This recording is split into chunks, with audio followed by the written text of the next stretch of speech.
Manikanta Reddy, prohibition మరియు excise inspector Tanuku. ప్రభుత్వం తీసుకొచ్చినటువంటి నూతన బార్ విధానంలో భాగంగా ఈ యొక్క తణుకు మున్సిపాలిటీలో మొత్తం 6 బార్లకి నోటిఫికేషన్ జారీ చేయడం జరిగింది. ఈ రోజు నుంచి 26వ తారీఖు వరకు ఈ అప్లికేషన్స్ దాఖలు ప్రక్రియ అనేది ఉంటుంది. 26వ తారీఖు సాయంత్రం 5 గంటల లోపల ఎవరైతే అప్లికేషన్ దాఖలు చేస్తారో వారందరికీ కూడా 28వ తారీఖున గౌరవ కలెక్టర్ గారి ఆధ్వర్యంలో ఈ యొక్క లాటరీ ప్రక్రియ డ్రా తీసి ఈ యొక్క విజయవంతమైన వాళ్ళ పేర్లను ప్రకటించడం జరుగుతుంది. ఈ యొక్క బార్లకు సంబంధించి తణుకు మున్సిపాలిటీలో మొత్తం 6 బార్లకి ఒక్కొక్క బార్కి కూడా 55 లక్షల రూపాయలటువంటి రిటైల్ ఎక్సైజ్ ట్యాక్స్ నిర్ధారించడం జరిగింది. అనగా లైసెన్స్ ఫీ నిర్ధారించడం జరిగింది.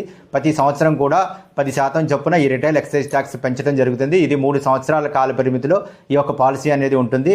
అదేవిధంగా ఈ యొక్క అడిషనల్ రిటైల్ ఎక్సైజ్ ట్యాక్స్లో కూడా గతంలో చూసుకుంటే కూడా ఈ పాలసీలో ఎంతో విప్లవాత్మకమైన మార్పులు తీసుకొచ్చారు. అదేవిధంగా పనివేళలను కూడా సరళీకృతం తీశారు. మరింత మెరుగ్గా ఉండే విధంగా లైసెన్స్దారులకు అన్ని రకాల మార్పులు తీసుకురావడం జరిగింది. అదేవిధంగా offline mode, online mode, hybrid మోడ్లో 3 పద్ధతుల్లో అప్లికేషన్స్ దాఖలు చేయడానికి అవకాశం కల్పించారు. దీని అందరినీ కూడా తణుకు మున్సిపాలిటీ పరిధిలో ఉన్నటువంటి